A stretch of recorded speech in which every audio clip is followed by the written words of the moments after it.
విశాఖలో జరుగుతున్న ఉత్తరాంధ్ర పట్టభద్రుల ఎమ్మెల్సీ ఎన్నికల ఓట్ల లెక్కింపుపై మరిన్ని వివరాలు మా ప్రతినిధి కూర్మరాజు అందిస్తారు. అక్షర్బాబు, ఉత్తరాంధ్ర పట్టభద్రుల ఎమ్మెల్సీ నియోజకవర్గ ఓట్ల లెక్కింపు ప్రక్రియ 24 గంటలైంది ప్రారంభమై. ఇది 25వ గంట నడుస్తోంది.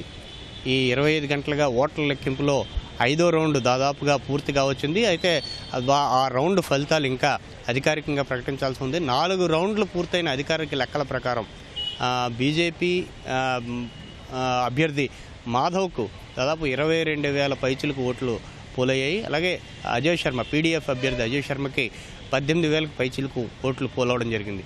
దాదాపు 4,059 ఓట్ల వరకు ప్రస్తుతం ఈయనకంటే ఎక్కువ సాధించినట్లుగా ఈ గణాంకాలు చెబుతున్నాయి.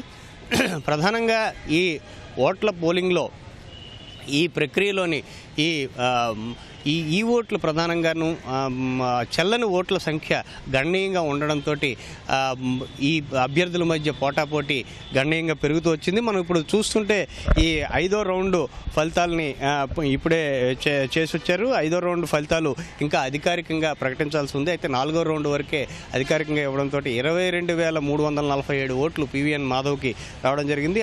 అజయ్ శర్మ అవధానులకి 18,252 ఓట్లు వచ్చాయి. ఇది మిగతా ఇన్వాలిడ్ ఓట్లను చూసుకునేసరికి 5,923 ఓట్లు ఇన్వాలిడ్ ఓట్లు ఉన్నాయి.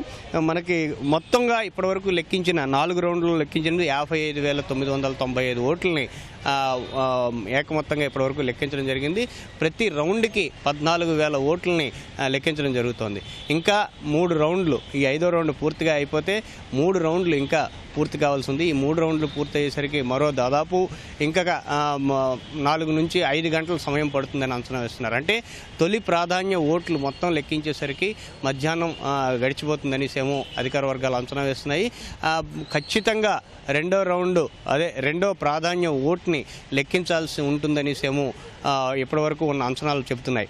ఎందుకంటే 2వ రౌండ్ ప్రాధాన్యం ఓటు ఖచ్చితంగా 2వ ప్రాధాన్యం ఓటు లెక్కించిన తర్వాతనే ఎవరిది గెలుపు అన్నది డిక్లేర్ చేయడానికి అనువుగా ఉంటుంది. ఇప్పటివరకును మొదటి ప్రాధాన్య ఓటుతోటి ఫలితం వెలువడే అవకాశం లేకపోవడంతో ఈ పరిస్థితి ఎదురవుతోంది. కెమెరా సిఎస్ శ్రీనివాస్తో కూర్మరాజు, ఈటీవీ న్యూస్, విశాఖపట్నం.